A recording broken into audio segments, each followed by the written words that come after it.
I believe in open source Okay. and providing information. People probably want to monetize that, but if you put a paywall on in front of it, it's very difficult for more innovation to happen, right? And how can we like kind of go beyond thinking about just monetizing these things to more of a let's innovate this thing faster and then like share more. Well, you bring up a nice point. At the university, we see ourselves at National University of Singapore, especially School of Computing, as a place where innovation should happen, because we're in place to understand what's possible, to try new things.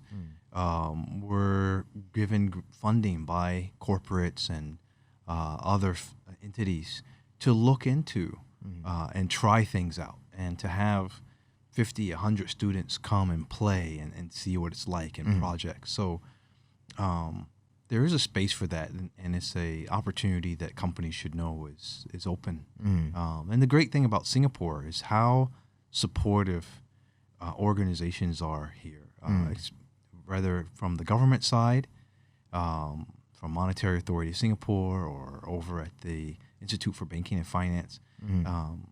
They're all entities that are willing to not just talk about innovation, but also support it. Yeah. And so if companies are looking at, well, I have this particular problem, how do I, get a solution to it? In particular, IMDA, there's a nice website they have there on innovation. Companies can go and look at and upload an innovation project they're interested in. And other companies will come and try to assist that. Or they should feel free to come over to School of Computing and be like, hey, I have a project I'm interested in. If it's deep tech, then doing research on it, or if it's more applied and I want to try something out now. And there are different ways to approach that, for sure. Yeah. There's support. You're not on your own. Yeah, ecosystem. Think right. ecosystem. It's true. I mean, I visited the GovTech here as well, and they build products with open APIs so that people can plug and play with their things, which I think is amazing, because I haven't really been to any other country that has this kind of initiative. Exactly. They just build things for the public and say, okay, use it. Right. And it's been great. Like Payla now, that open banking API made it so that we can be a digital economy. I mean, I can leave my wallet at home because I can just tap with my phone to the bus and everything. Right. It's true. I haven't walked around with cash in a long while. Yeah, exactly. Yeah, and certainly, the banks here seem to be pretty open for innovation. I mean, they have innovation hubs everywhere, and creating iBanking, progressively.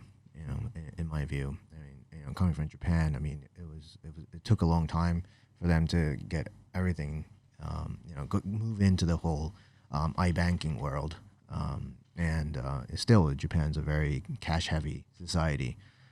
Where here is seem to be diminishing. Yeah. Definitely the case. Even I paid for my soybean milk at Tiong Bahru Market. They make this one of the best fresh soybean milks is on the second floor of Tiong Bahru Market here, and the auntie that works there, I go there about 5:30 in the morning, right? And they're already all set, and I forgot my cash. I had U.S. dollars. I didn't have Singapore dollars. And I was like, oh, I forgot my money. And then she pointed to the QR code. No problem. We accept. I was like, wow. Yeah. So I got my couple soybean milks and such there, and took the QR code and did Payla and done. It's everywhere. Yeah, it's everywhere. I mean, not just Singapore. I mean, China has been like the most innovative country in this space for the time being, and now if I go to China, which is a little bit difficult for tourists because every payment is like WeChat Pay, WeChat Pay, Alipay. If you don't have it, you can't pay for anything. I was out with my colleagues from China, and we went to a restaurant. The menu wasn't even available. You had to download it onto your WeChat, and then you had to pay with your WeChat Pay. And everything was seamless, but for me, like, I don't have a bank account in China, so I couldn't pay for it. But I try to give cash to my colleagues, and like I don't want that stuff because I can't even use it anymore. Oh no. Yeah, yeah. But but speaking of China, I mean, I don't know if you're gathering a lot of intel on what the Chinese government is doing, but I mean, obviously they're doing a lot of projects on trying to gather data on their citizens, whether it be financial or kind of the smart nation type of things, where I think one of the projects they're doing is like social responsibility things, program where they kind of monitor what people are doing, and then limiting their activities if they do something bad or something. It's a very, to me it's a very like kind of Big Brother strange program, but it is a way. It seems like having cameras all over the place and things is coming the norm for how to build a smart nation, right?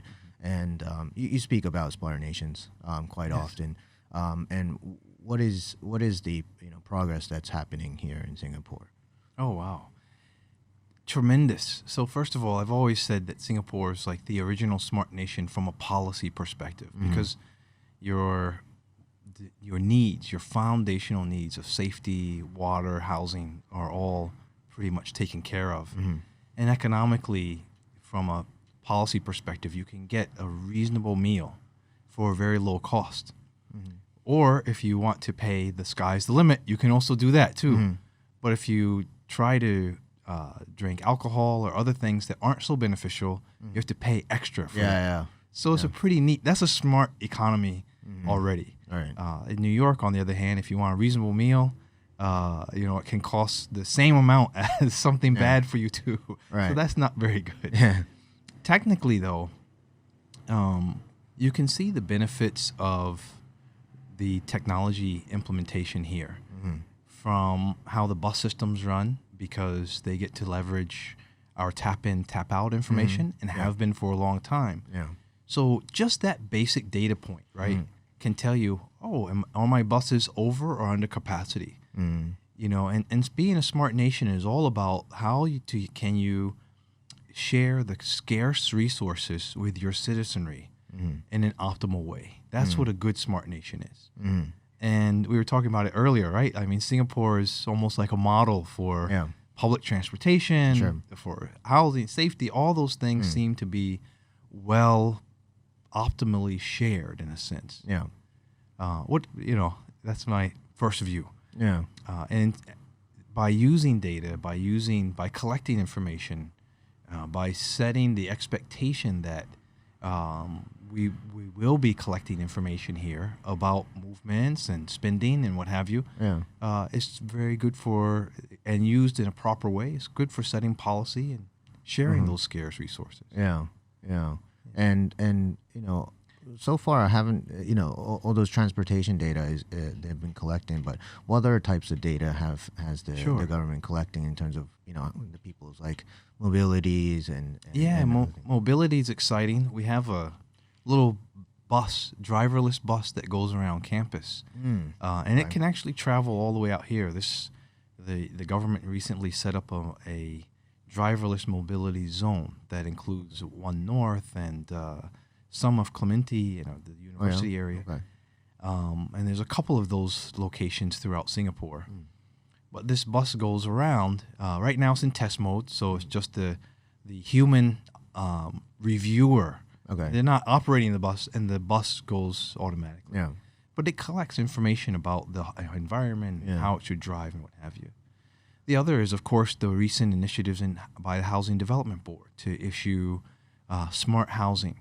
Okay. So smart metering in terms of electricity and how things relate to, especially the air conditioning use and temperature control. Like that's one of the biggest spenders here. I see. But also then, presence in the house. Being able to put sensors in the various rooms that are not just motion, but also heat sensors. For example, if you're sitting reading a book in the living room, the motion sensor fails because after a while you're not moving enough. Yeah, right. So then what the smart housing looks like is having both the heat sensor and motion sensor, so it still knows you're there, Yeah. and leave the lights on, leave the air conditioner on until Right. you know that sense moves. And so those smart houses that are coming out here will provide even more granular information Right. about how to set and control air conditioning and such, so they're not running when no one's home, or Right. the temperature's not set to an optimal way, and what have Right. you. You know, those, and IoT is of course a big part of this. So Internet of Things, which is where you have a sensor that's placed in order to receive inputs about the environment. It has to be purpose driven though, because if you just put a temperature sensor someplace, yeah, you're getting the temperature all the time, but for Yeah. what? Yeah. You know, Exactly. at what granularity, at what timing. So these type of initiatives need to have the thought behind it of what are we trying to solve? Now we can go and put sensors in the environment. And if we solve that, great. And maybe some more information will come out so we know more.